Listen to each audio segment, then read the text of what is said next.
Hello! The book that I'm going to review today is Red Dragon by Thomas Harris, one of the classics of the horror literature. This book was published in 1981, and this book is known for introducing the world to the character of Hannibal Lecter.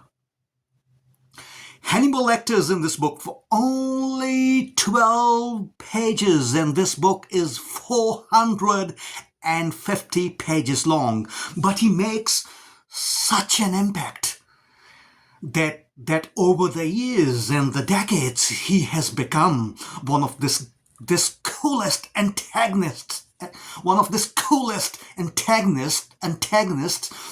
who have ever graced the literature or the movies or the TV series. He was in the TV series. So Hannibal Lecter has been portrayed by Anthony Hopkins in the 1991 movie The Silence of the Lambs, and Anthony Hopkins won an Oscar for that, for the best actor. He was portrayed by Mads Mikkelsen in the TV series. I think the TV series was released in 2013, three seasons. Another great portrayal by Mads Mikkelsen. Anthony Hopkins' portrayal was very good for its time, but I feel Anthony Hopkins was a bit over the top and cartoonish.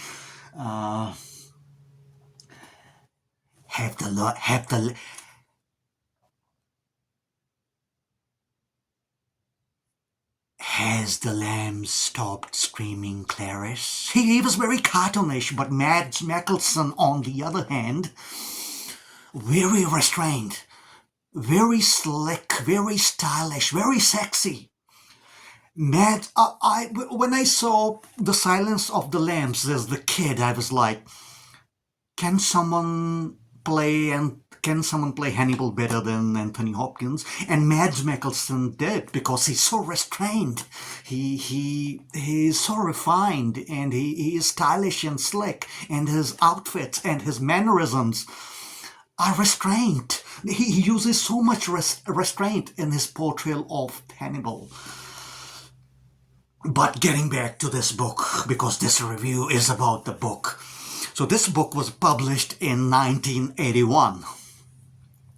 And it's a horror novel, and it's creepy. It's creepy as fuck. There will be spoilers in this review, so if you guys and girls haven't read the book or haven't seen the movies, please click away now. Watch the book. It's a great book. Read the book. Watch the movies, then come back and leave the comment below the video and tell me what you think of this book. Having said that, let's continue with the video. So this book tells the story of an FBI agent named Will Graham. Will Graham is on the trail of a notorious serial killer called Francis Dolarhyde, who is also known as the Tooth Fairy. And Tooth Fairy is the antagonist of this book. Now, Tooth Fairy had a tormented childhood. He was born deformed. He was born with a cleft upper lip, deformed palate, cleft upper lip, a speech impediment. Yeah, his face is disfigured, and he has a cleft palate, and he is deformed to look at, and his mother abandoned him when he was born, and he was placed in an orphanage. And at the age of 6, his grandmother took him under her wing, and his grandmother was really cruel, and she was really cruel to him. And he and she inflicted so much psychological and physical torture on Francis Dolarhyde that he grew up to be such a tormented man. Uh, she used to torture him and tell him that, if you're not a good boy, I will cut your willy with the scissors. It's quite creepy, and it's quite horrifying, and all this torture that Dolarhyde was subjected to led him to growing up to be this nasty serial killer. Now, Francis Dolarhyde, also known as Tooth Fairy, works at a film processing lab. So we're talking the 80s, so there are no cell phones, there's no social media or anything, This is not a TikTok age. People and that time used to make videos like home videos, for, let's say, wedding anniversaries or holidays or birthdays and stuff, and for the special occasions. And they used to send these videos to this film processing lab so they can get processed, I guess. And this guy, a villain, Francis Dolarhyde, the antagonist, works at this lab. And from the videos that he has to edit, he picks up the families to kill and murder, and he chooses happy families because the happiness was denied to him. A normal, happy family was denied to him since childhood, and he comes to believe that if he can kill those families, he will somehow assimilate and derive power from them, and he will become this great supernatural being called Red Dragon. That's where the name of the book comes from, Red Dragon. Red Dragon is this painting painted by this great painter called William Blake, who was also a great poet. Back in 1803 to 1805, William Blake, Google him, great painter, great poet.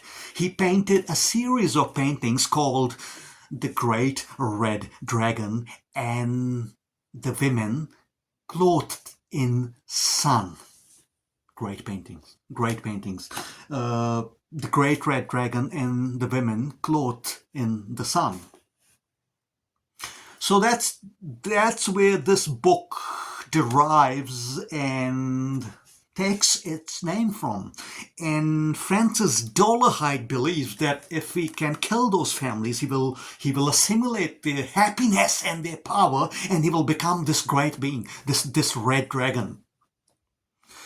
And from the videos, he also sees the layout of the homes and the locks that are on the doors. And if these families have any pets, creepy as fuck, I know, it's really creepy as fuck. And the way he kills he kills all the family members, and it's quite freaky, and it's so well written, and it's scary, and it's horrifying, and it's just freaky, and it's creepy.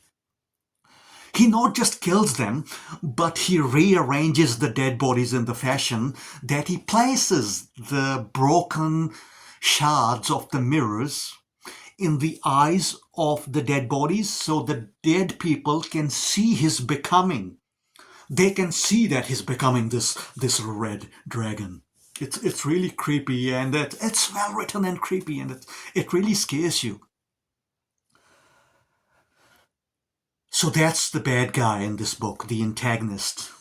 And a hero, the protagonist, William Graham, is on his trail. He wants to catch this notorious serial killer. And for that, he seeks out help. He seeks out help from Hannibal Lecter. So, like I said before, Hannibal Lecter is in this book for only like 12 pages, but he makes such an impact. And he's in the prison, and William Graham goes to the prison to seek help from Hannibal Lecter. And it was actually William Graham who put Hannibal Lecter behind the bars. So Hannibal is a serial killer too, and he's a cannibal too. You know, Hannibal the cannibal.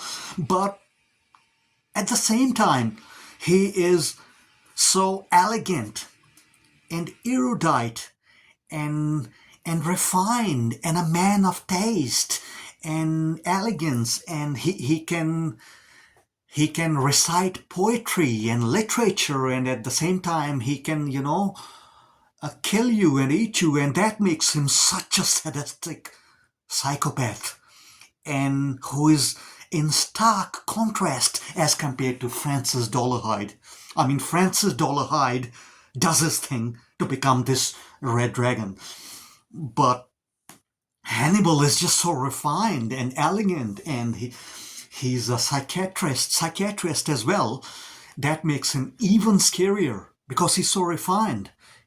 And in this book, he's in the prison, and okay, William Graham, the FBI agent, goes to meet him because he needs help from Hannibal so that he can catch Francis Dolarhyde. And there is this scene in this book which I'm going to read, which is so well written that after his brief meeting with Hannibal, as Will Graham walks out of the prison, he feels like that Hannibal has actually walked out with him, and he's freaked out. He's freaking out, and he looks around, and he's like, oh, I'm alone. But he's so head-fucked by Hannibal that he's really freaking out. I'm gonna read that scene. It's so well written. It's so well written.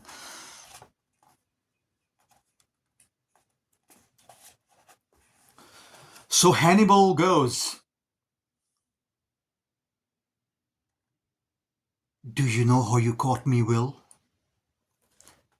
Goodbye, Dr. Lecter. You can leave messages for me at the number on the file." Graham walked away. "Do you know how you caught me?"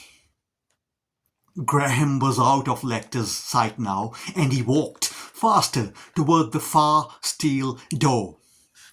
"The reason you caught me is that we are just alike," was the last thing Graham heard as the steel door closed behind him. He was numb except for dreading the loss of numbness, walking with his head down. Speaking to no one. He could hear his blood like a hollow drumming of wings. It seemed a very short distance to the outside. This was only a building.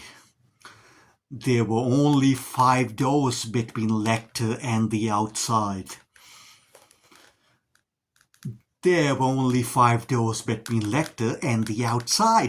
He had the absurd feeling that Lecter had walked out with him. He stopped outside the entrance and looked around him, assuring himself that he was alone. So well written. So Hannibal really head fucks him and freaks him out and leaves such an impact on him that even FBI agent is freaked out. So Hannibal is written in such a way that no wonder he becomes this great character, becomes such a great character in the books and the movies and the TV series over the coming years and decades.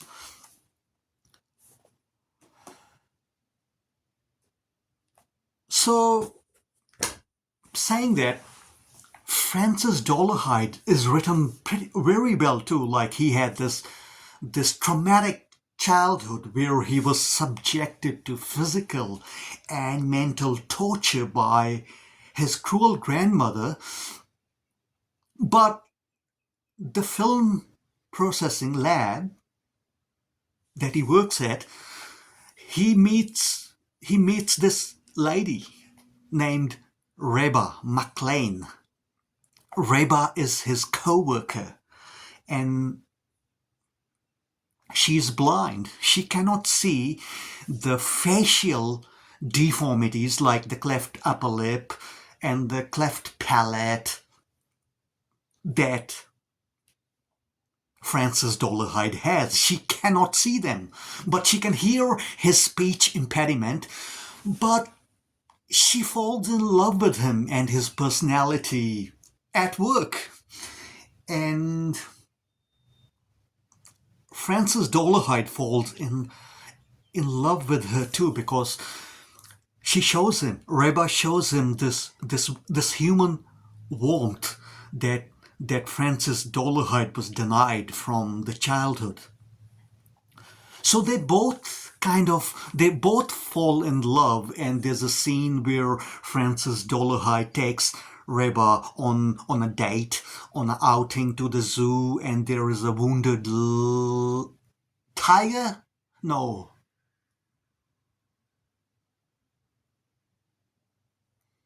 A wounded tiger there?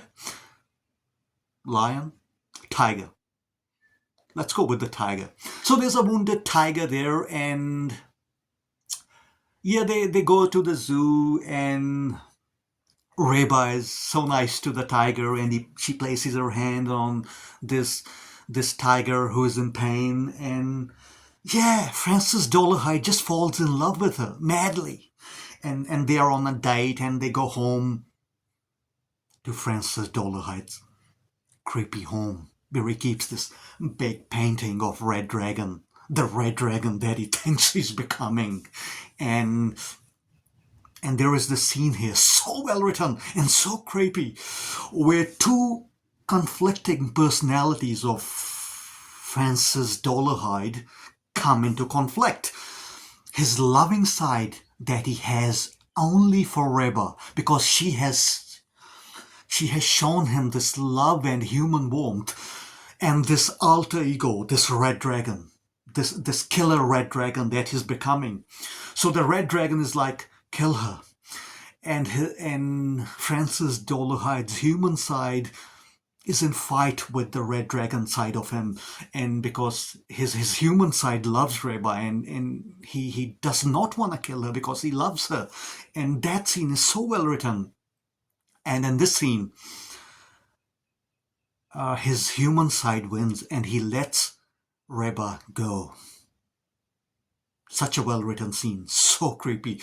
And I think the author Bret Easton Ellis was inspired by this scene, and he wrote scene in American Psycho, which was published in 1991, exactly 10 years after this novel was published. There's a scene in American Psycho book and in the movie where Patrick Bateman, the antagonist, serial killer, materialistic serial killer of that movie, is on date with his secretary, and they go to Patrick Bateman's home, and there's this, if you've seen the movie, maybe you've read the book too, there's a scene where he's standing with this handrail behind her head, and he's thinking, shall he kill him? Shall he kill her?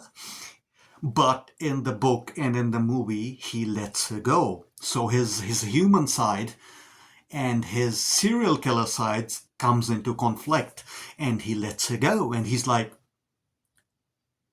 go, otherwise you'll get hurt. So I think Bret Easton Ellis was influenced and inspired by this scene in The Red Dragon, which was published 10 years before American Psycho. Yeah, really creepy scene. And he lets Reba go. So in that sense, Francis Dolarhyde is not just a caricature. He is like well written. He's three-dimensional in that sense.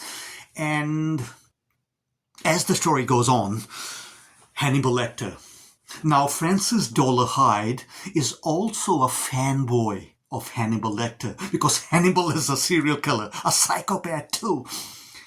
And he's a fanboy. Francis Dolarhyde is a fanboy of Hannibal. And Hannibal knows that Francis Dolarhyde is a fanboy, and they are writing each other letters. And now Hannibal is quite... I think the word I'm going to use is enthralled by Will Graham, because Hannibal feels like Will Graham, the FBI agent, is equal, is intellectually his equal. That's why Will Graham was able to catch Hannibal while no one else was. But at the same time, Hannibal is very resentful of Will Graham for catching him. So he uses his power that he has over Francis Dolarhyde to send him after Will Graham's family.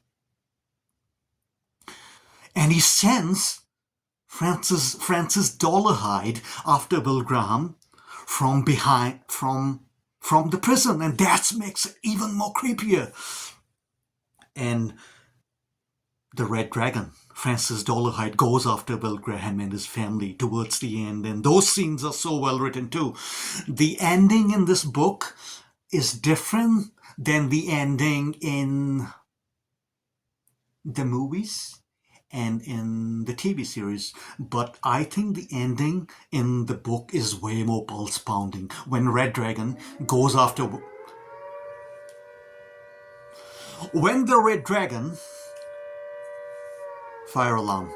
When the Red Dragon goes after Will Graham's family, those scenes are so pulse-pounding and it's so well written.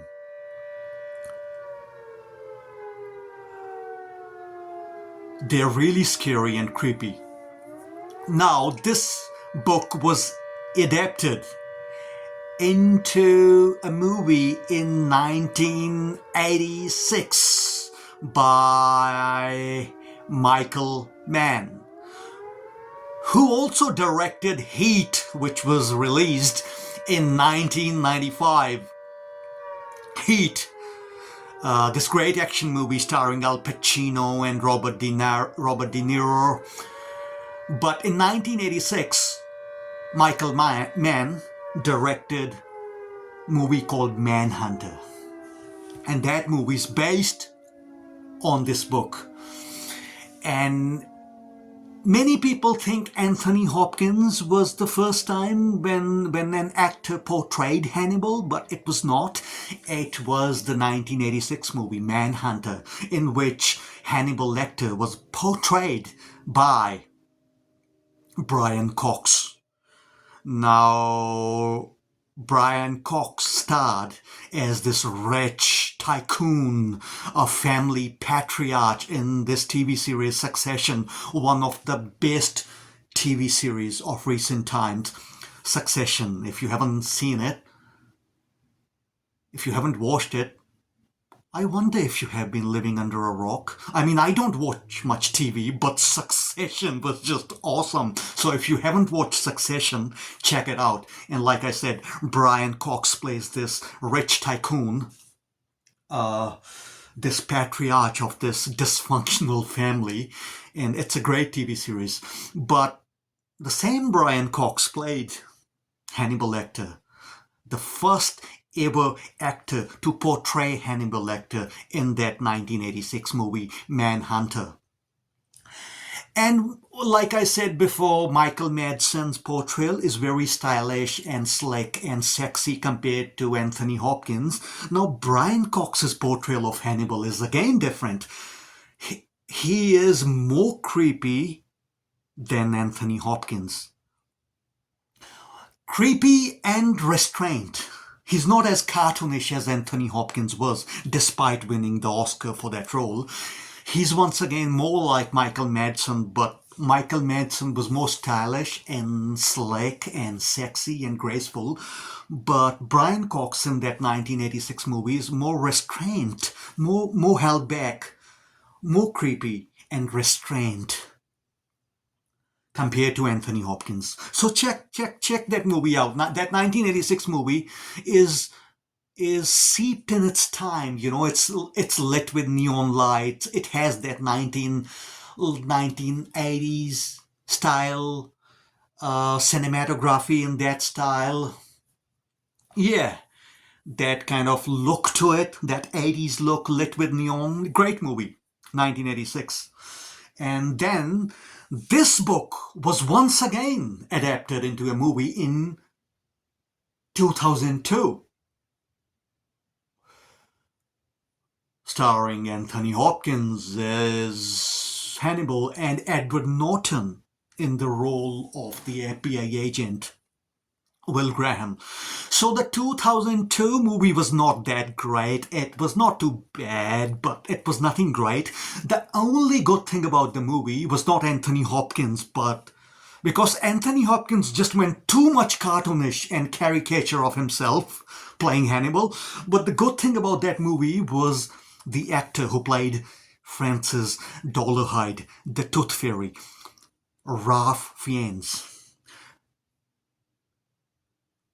The great actor Ralph Fiennes, who was in Schindler's List, he plays Francis Dolarhyde, and he plays this role so well. He plays this tormented Francis Dolarhyde so well. Check out the 2002 movie. It's not as great, but Ralph Fiennes' portrayal is so good. There is this scene in the movie where Francis Dolarhyde believes that if he just goes to the museum where this painting called The Red Dragon and the Women Clothed in Red.